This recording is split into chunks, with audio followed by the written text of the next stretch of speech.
Kartıma ən çox pulu kim göndərsə, bütün pulu o qazanacaq. Oynayaq? Oynayaq. Kartımı deyirəm, göndərin. Amma bir-birinizdə deməyəcəksiniz kim nə qədər pul atır. Problem yox. Bunlar yesi şeylərdir. Bunlar da pul olandır. Balaylı həvəsli. Tanışlar. 78-02. Hazır olun, mən xəbər eləyərsiniz. Baxmıram ki.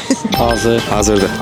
Sən nə qədər göndərdin? Bunlardan çoxdur 100%. Səncə ən az pul kim göndərir? Ancaq soldaşı. Yaxşı, indi biləcəyik. Görək kim nə qədər pul atır. Bu nədir? Bu nədir? 40 qəpik göndəribdi. Onsuz da 40 qəpik göndərdim. Bunlarda ondan artıq çıxan deyirlər. Amma 40-dan biraz çox olan var. 13 manat. Mən göndərdim. Sən göndərmisən? Üçüncü məbləğ sizcə? Bu göndəribsə məncə, balaylı oxşuyur. Məncə elə onun qədər də pul olar. Məncə bu çox göndərib. Üçüncü pul göndərəndə məlumdur ki, balaylı göndəribdi. 50 manat. Təbrik edirəm sən. 63 manat 40 qəpik qazandın. Təşəkkürlər. Nə edəsən bu pulla? Onsuz da 50 manata özündür. Həm vallahi yəqin ki, kafeyə falan gedərəm. Var mən 40 qəpiyimi qaytarasam, yox pulum yoxdur özüm ölüm. Baxarım görür. Sən çox bir şey itirmədin elə bil ki. 40 qəpiyimi alacam bundan. Tam digikart ilə faizsiz komissiyasız şəkildə 63 manat 40 qəpik sənə göndərdim. Təbrik edirəm sən. Balaylı müəllim. Sən də ABB Mobile tətbiqini yükləyərək ümumiyyətlə hamınız tam digikartı aktivləşdirib 6 manat pul qazana bilərsiniz. İlk dəfə istifadə edən zaman 6 manat hədiyyə eləyir və market, restoran kimi 20-dən çox kateqoriyada 10% cashback qazana bilərsiniz. Bu da yadınızda qalsın. Təşəkkür edirəm. Hara yerdə mənə də bədbəxt nə olsun, nə olsun. Videomu bəyənməyi və dostlarınızı paylaşmağı unutmayın. Balaylı etiketləyin.